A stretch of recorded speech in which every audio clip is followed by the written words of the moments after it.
Hey everybody, welcome back to this series where I go through various RPG products that I have and give them a quick flip through and review. In this one I thought I would do two books by Andrew Kolb, Neverland and Oz. They're both setting books based on the classic children's books by J.M. Barrie and L. Frank Baum, I think, who did Oz. Both of these books are for 5e, but if you're not into 5e, don't let that stop you, because these books are fantastic, and most of the stuff in here is system neutral. There's a little bit of stuff that you would have to adapt if you don't want to use the 5e system, but it's simple enough, and even the stuff that is 5e is presented in a really almost system neutral way. So if you're not using 5e, don't let that stop you at all. These books are great. If you are using 5e, perfect. This is already in there. Now, both of those worlds, right, the Land of Oz and Neverland, are in the public domain, and so these aren't going to be any particular, like this isn't Disney's Neverland, it's not the movie versions of The Wizard of Oz. It's based on the book. And so what that means is there's a lot of adaptation done to make these into fantasy role-playing worlds, and they're not the books as written, so you're going to get changes. But they're really interesting, and I think they work for a version of each of these, and they work for a sort of fantasy RPG version of each of these. I'm going to go through Oz in a minute. First, I'm going to go through Neverland, give it a quick flip through and review. So first of all, when it comes to the quality of these books, very high. The books are solid, they're heavy, they are significant. Let's see, these books are, how long are these books? You're looking at, with the references at the back, you're looking at almost 200 pages, maybe 180 pages of material, and neither of these books are very expensive. If you get them on Amazon especially, I think this one is $15, which is kind of insane. I don't know how they do it. Now, the quality of the presentation is excellent, but you'll notice that this, for example, over here, this isn't just the light catching it differently. This has faded. I had it stacked with some other books, and that gold started to come off.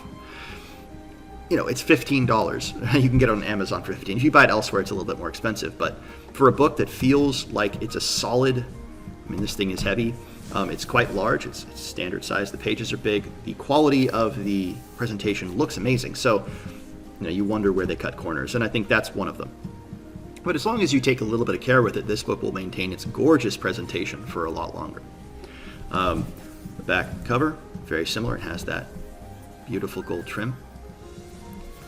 And then you have the great light-catching stars there. And the moon and the shooting star. All right, so I'm going to go into this book a little bit. Opening cover pages have this nice gold design, and then you have the book itself, Neverland. Now, the art throughout this book is great. It's not everybody's, it's not going to be to everyone's taste. Some of it is, it reminds me, and you'll see this as we go, a little bit of, some of it, not all of it, but a little bit of it reminds me of those like 1950s readers that you'd sometimes see. Like, I don't know, we had a few on my shelf growing up from like when my mom and dad were in school themselves. And it kind of looks like that old style of art. Not all of it. Some of it's a lot more sophisticated, I would say, than that. But some of it is, and it's charming. I'm not sure it's everyone's taste, but some of it is great. Like you have this cool pixie right here. Now, one of the things that this version of Neverland is it's very closely tied to the land of the Fae, and so there's going to be a lot of fairies and fairy tale like elements here, but it's done in a very old school fairy tale way, meaning there's a lot of darkness and an edge of danger behind the cuteness of it. So this is what I mean by some of the art style. You can see it here, right? Like that's a cool old pirate ship, but then you get these mermaids, which are kind of blobby and not to everyone's taste. I think elsewhere we're going to see a much more sophisticated piece of art for the mermaids themselves, and it doesn't look like this. It looks much more realistic, I would say. But the whole book is done in these shades of green to white, which I think is super cool. There are other colors elsewhere, but that's for the most part. There are these really bright greens and reds and whites that stand out the page and make you really it's jarring, but it's also it catches your attention, it makes you pay attention.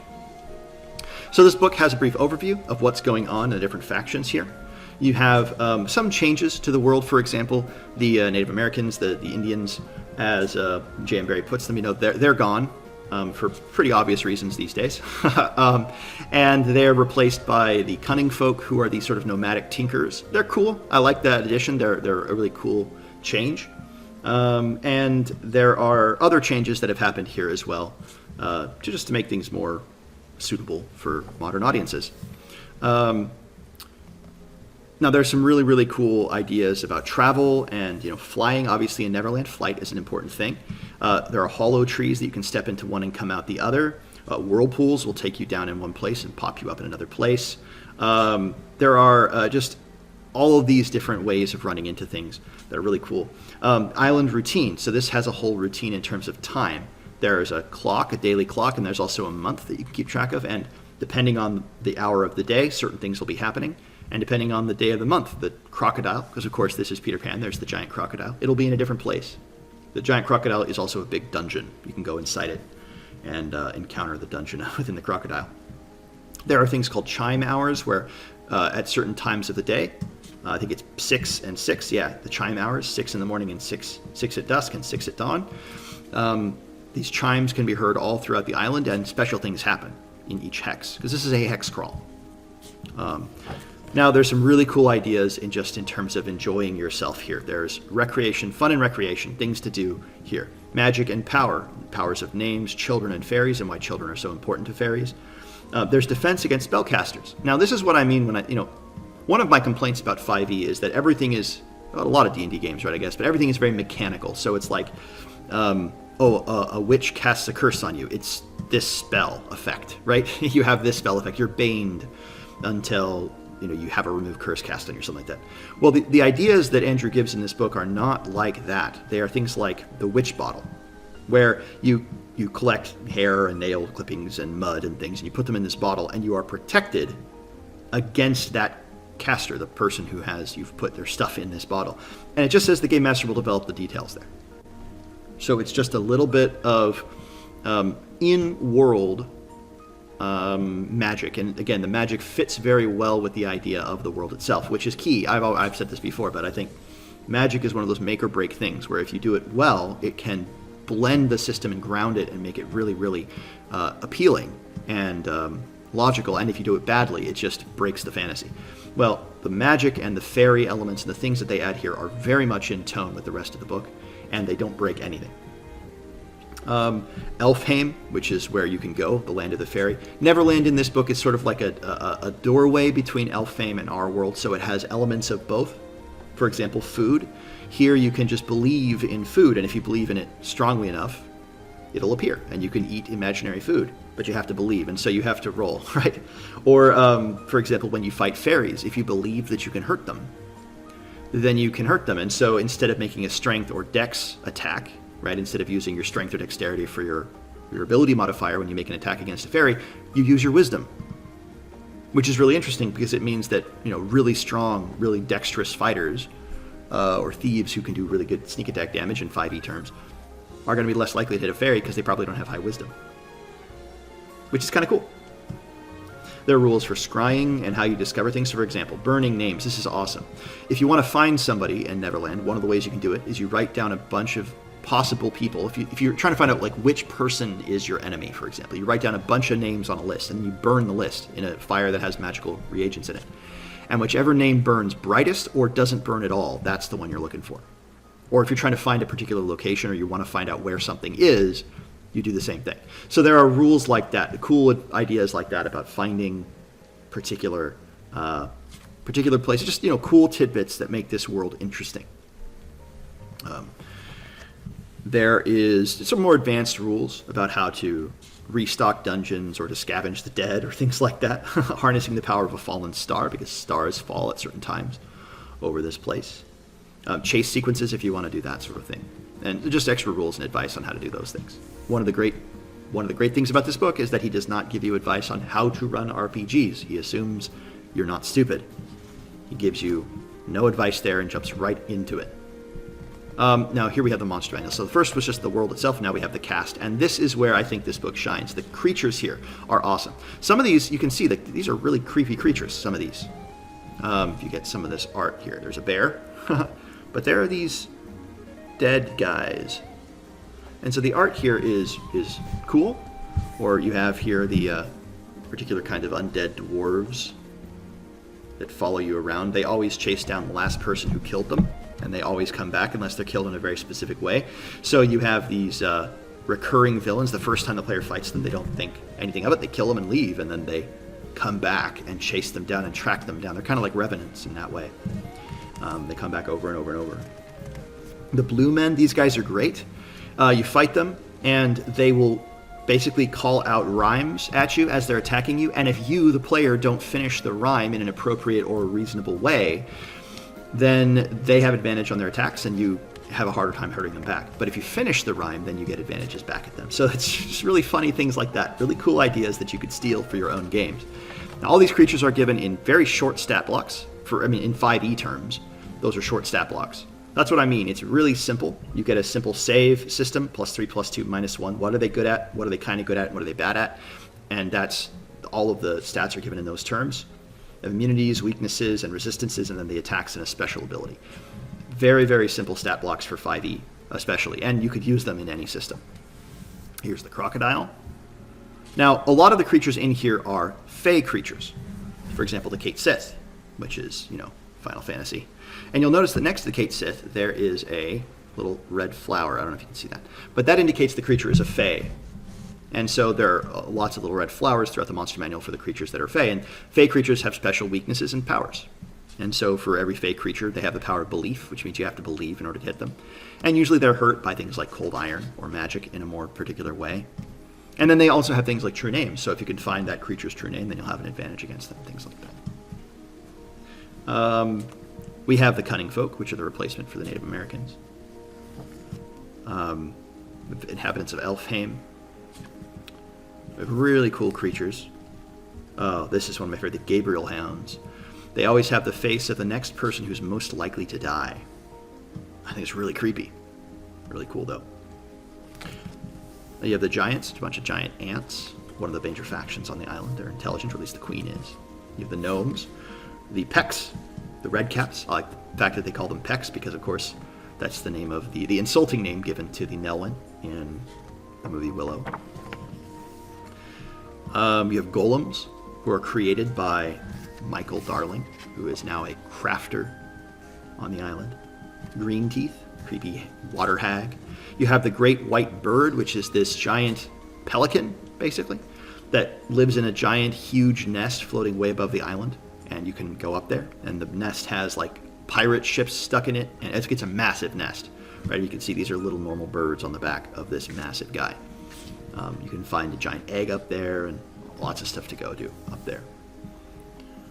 You have Captain Hook, because of course Captain Hook is an essential part of Peter Pan, and he is creepy, but cool. I like Captain Hook as he's presented here. You have his personalities, traits, you have his ideals, his bonds, his flaws, the way that 5e does that. You have a little description of him and quotes from him and stuff like that, and then of course his stats. So for special characters, you get a bit more information. Named characters. Here's John. John is the boy lich now. John Darling has been turned into a lich, or he's turned himself into a lich. You have the Lost Boys.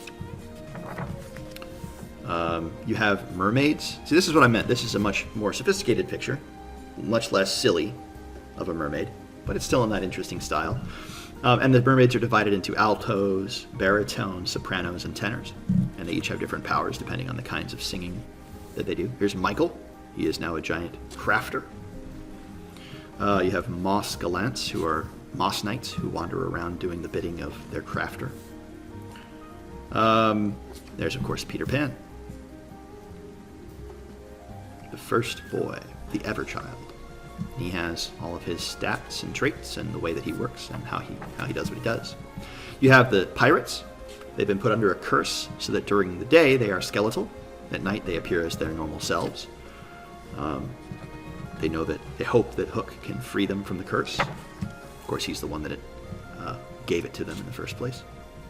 You have Queen Mab, because of course, as I said, this is sort of presented as a borderland of Fae, and so Queen Mab is someone you could run into. She's the ruler of the fairies. You could go to Elfheim and deal with her. The shadows, which I think is really cool in Peter Pan, right? Pan has lost his shadow, it's separated from him. You have that as sort of cursed, severed shadows, but then you have the shadow, which is the big bad there, and as it relates to, it's one of the big monsters you can fight. Really creepy and cool. You have Smee over here, and you have giant spiders, a whole bunch of them, different kinds as they're on the island, sand spiders and such like that. You have Tinkerbell and other creatures that are like that. You have the Tilwith Teg, who are tree people. And then you have Wendy Darling, who is now a hag. And you have this beautiful piece of art for the, it's just constellations and the stars above the island. And then you have the island itself, and the rest of this book, for the most part, is a hex crawl. These is a breakdown of all the hexes on the island, what's there in brief, and then you have a hex map, simplified hex map, and then a illustrated hex map. And then you have breakdowns of each hex. You have encounters there, you have area effects that you can run into, you have creatures that might be found there, NPCs that might be found there, you have exploration, so if you spend some time hunting around, you can find these. You have a map of which hexes are nearby, a brief description of the hex, and then the chime hours of that hex. It's incredibly easy, incredibly well broken down, a lot of usable, useful information per page, and every hex is like that. Now, some of the hexes are bigger, or rather they have more things that you can run into there. Important things that you can run into there, dungeons. For example, those dungeons are detailed in the back of the book, in the resources section. But before I completely skipped through one of the best parts, which is Elfheim. Elfheim is the land of the elves, which you can travel to. And so there are rules for what it's like there, how you defend yourself against fairies, the role of children in Elfheim, and why children are taken by elves. And it's not always a very nice thing. You have traveling and the different encounters you can run into there, and how you might run it. And then a place of, particular locations you can run into in Elfheim. Then you have resources. Resources have the dungeons. There's the crocodile dungeon. Here's the crocodile nest. Cunning Camp, Forge, Giant's Hill, whole bunch of dungeons. The iron mines, which are these places that are constantly changing and shifting every time you go, and so there's a whole bunch of locations. They can you can link together. Either you can roll for them, or you can choose your own, and there's elements of change. There's a hot and cold thing where two elementals are fighting for control of the dungeon, and so depending on who's in charge, the rooms are changed to hot or cold versions of them. An inverted tower, which is the Tower of John the Lich. The Jolly Roger. You have the Skull. Again, skipping through a bunch of stuff. And the skull rooms of the dungeon. You create your own dungeon there as well, with a bunch of different possible rooms. Tons and tons, D100 rooms. And they have stuff within them, or creatures within them. Lots and lots of entries there for creating that dungeon. Wendy's hut. And then you have random adventure tables, adventures for particular specific encounters. So you have create your own adventure here, and then pre-made ones for you there. You have the 100 table of animals, creatures in Elfheim, and creatures in Neverland. You have fairy trades, things that the fairies can do, and things that they want for you. You want your honesty. They want your charm. They want your patience. Right? What do fairies want from you in exchange for what you want from them? Fairy tricks, lich wards, D100 loot table, lost boys, traps. This book is really incredible. Mermaid games you can play. Rumors, D100 rumors, plot hooks, spider traps. Star surges. One of the things that happens when you cast magic at certain times or near fallen stars is magic surges and does something cool or dangerous. Trinkets, just table after table. And then, at the very end, Tales from Neverland. A series of little short stories, which give you an indication of particular characters or particular locations. Just cute little short stories written in the world. A great little addition. And then finally we have acknowledgments and extra resources and his art pages where he talks about the creation of this book. And then at the very end we have pre-made character sheets. They're double-sided. Then you have quick reference sheets and a map that you can take out. So this one, absolutely incredible, especially if you're running something like Dolmen Wood. I would say this is a fantastic, fantastic book. Really, really recommend. Highly recommend. Now, this one is similarly excellent, but I wouldn't necessarily say it's as good in my book in my view as the other one. But that's really because I have less affection for Oz than I do for Neverland. This book is also really, really good. Don't get me wrong. The presentation is similarly excellent. You've got really good design elements throughout. That same sort of color. Now the blue doesn't stand out as well as the green and gold. The blue and green doesn't stand out quite as well, but it does stand out well. It's got that emerald look, right? The Emerald City. So it has that green sheen to it, which I like. But you can tell, hopefully, by the design of the letters of Oz, that this is sort of set in an emerald city that's like, how to describe it? It's like Art Deco. It's like the 1920s version of the Emerald City. So first of all, this book has a really good use of the end pages. It has a map of the entirety of the land of Oz, and then a much closer map of the Emerald City itself and the region around it. So you've got, it's basically the same map. This one is just more detailed. This one's better at a glance. But front and back pages have those. An index of the whole book, along with a way of reading it, and Oz up here. This book is, I would say, more proficiently done. It's a different kind of book, though. Once again, great. There's the yellow brick road, and then the wall that surrounds Oz. And once again, you have the book broken up into the world with what's going on. And as I said, so you can tell from the art here, it's more set in like the 1920s or something like that, or an Oz equivalent thereof. The city is no longer, it's a city built up around the place itself.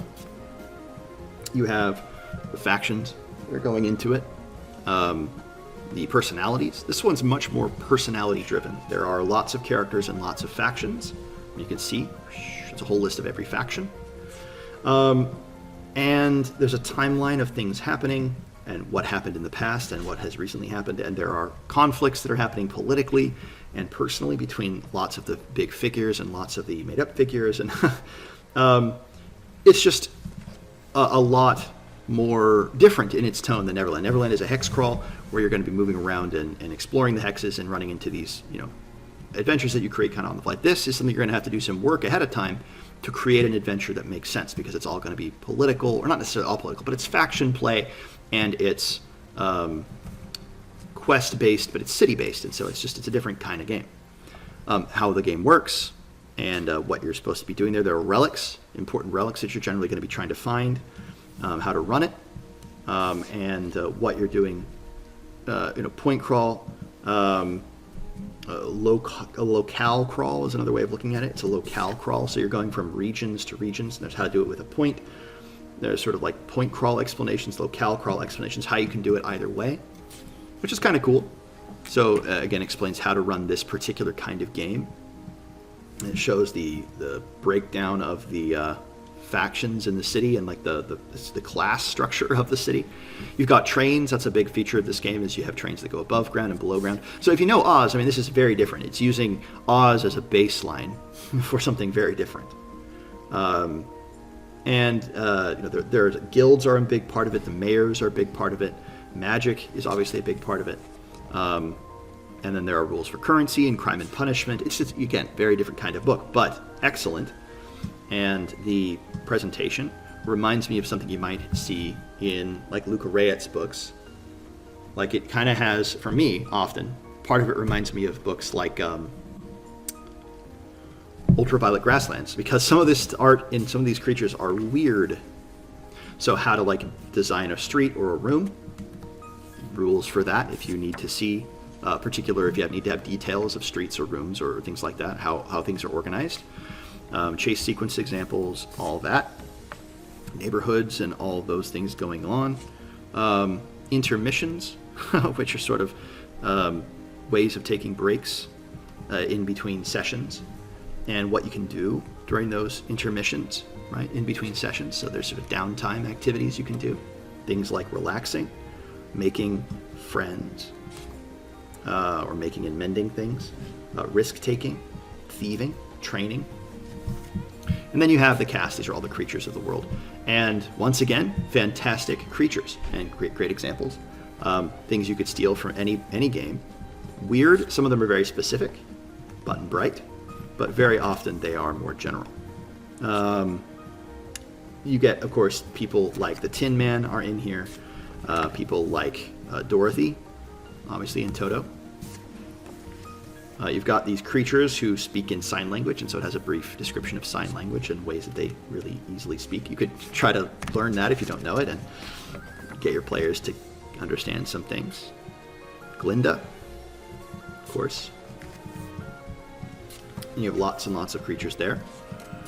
Jack Pumpkinhead. You have the different witches, you have the different citizens and the different kinds of citizens of the city. It's a good book. I would say it's definitely more political in its points and in its tone and in its ideas. This is definitely trying to be a certain kind of campaign. You're going to be playing a different kind of campaign than a hex crawl or point crawl. But again, the ideas are great, and the art is good, and it's one of those things that it's great to have. I would say. You get these weird wheeler people. Yeah. So bizarre. Once again, the art, the Zoominati, the Illuminati. Then you get the land, and the majority of this book is the land. It's a breakdown of the city. So you have the city divided up into the Emerald Palace, the Emerald Castle. And then you have the different districts of the city, and each of them have an associated palace and other dungeons laid out. And then you have an associated wilderness region that's associated. So you have forests, you have farmland, you have mountains. And so you have everything kind of laid out in a very clear way. There are train lines that run between them. Quick reference for the whole thing, obviously. Train lines that run between them. There is a subway below the city that goes around, and then there's the above ground lines. And then there are other dungeons and locations that are laid out in a different, I shouldn't say dungeons, more like locations that are laid out in more detail. A couple or two or three per district. But first of all, you have an overview of the overground system. You have the Emerald Citadel itself, and a breakdown of all the information you're going to need there to run it in the map. And then you have the Lake Quad, which is just all the district of the lakes and the things that run around there. It's an easy way to navigate around through the waterways of the city. Then you have the underground for the pink section of the city, which I forget what that's called. But then you have each of these little districts detailed out. And you have the kinds of secrets you might find there, for example, in the North Watch. You have the encounters you could have there, area effects that are happening there, creatures and NPCs that you could run into. Again, just like you had in Neverland.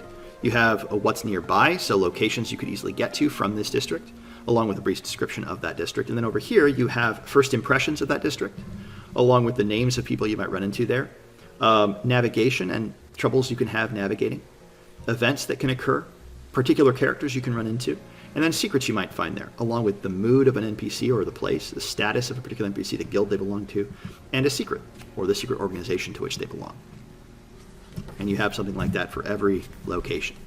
And the rest of the book is pretty much that. Now there are breaks where you're detailing particular locations, the Diamond Palace, for example, or Mombi's Farm, but for the most part, it is just a breakdown of city districts for most of the rest of this book, well, at least until the end. So I'm going to flip ahead because, again, you get the sense of what these books is like. A lot of pages detailing the land. Let's see if I can find the end of it here. Yeah, here we go. So all of this, right, so let's compare it. The middle portion I'm holding up right here, that is just the different districts. So most of the book is the districts, which means if you're not going to run this particular book as this city, then you're going to be using those districts for ideas if you're building your own kind of city point crawl or local crawl or something like that. It'd be great. Then you have the Relics of Oz, which are special items, special magic items you can find there. For example, the Magic Belt. You can teleport people to your location, and once per day you can make a wish, or maybe once per week. And then it has the appearance of it, how to use it, and then miscellaneous points. And one of those points is use discretion when you grant players their wishes. So be careful. There are things like the Ruby Slippers, of course. There's a magic key that unlocks every lock in Oz. And very often they're the centers of quests and quests related to them. And then there are a bunch of generic locations that you could find. So there's banks. They talk about where the banks might be. There are factories that you can run into. Mansions you might do. An Olive Night Lodge, one of the faction lodges. You have laboratory from one of the factions. You have the parade, a parade if you want to run a parade. Because there's lots of parades in Oz, or in the city of Oz, the Emerald City. There's an overground station and underground stations if you're going to be running, if you need to know the details of a particular station for a quest or for an encounter, or because the players are spending time in one and they need to know what it's like. Again, particular stations, particular characters. And then there is the adventure creation stuff. Just like in the other book, there's a lot of randomness to this, a lot of tables that you can use to figure out particular adventures for particular factions. If you want to play, if you're dealing with a particular faction and then you have a quest for the party, there are things that this faction might want versus what that faction might want. There are particular bring me what, right? Animals you might have. There are 6 factions, and so there are 6 tables for each of those, 6 major factions that are detailed, at least. Character traits, there are ceremonies you can have there. Conversation starts, which I really like if you're at a party or something and you need an NPC to start a random small talk.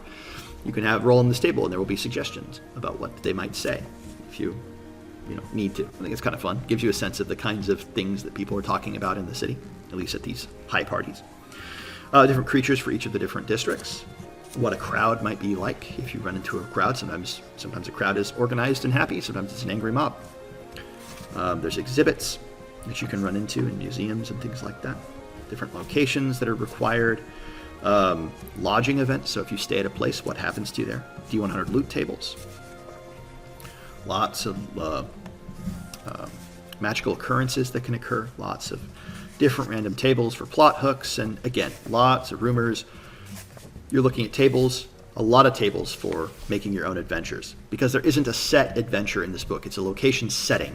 There's a bunch of characters, and they have different relationships to each other, pre-made, and then there are things that they might generally want, and then there's a whole bunch of locations, and then there's a whole bunch of tables for you to make up your own adventures, to help you make up your own adventures. If you don't have any inspiration from the characters themselves, you can roll randomly.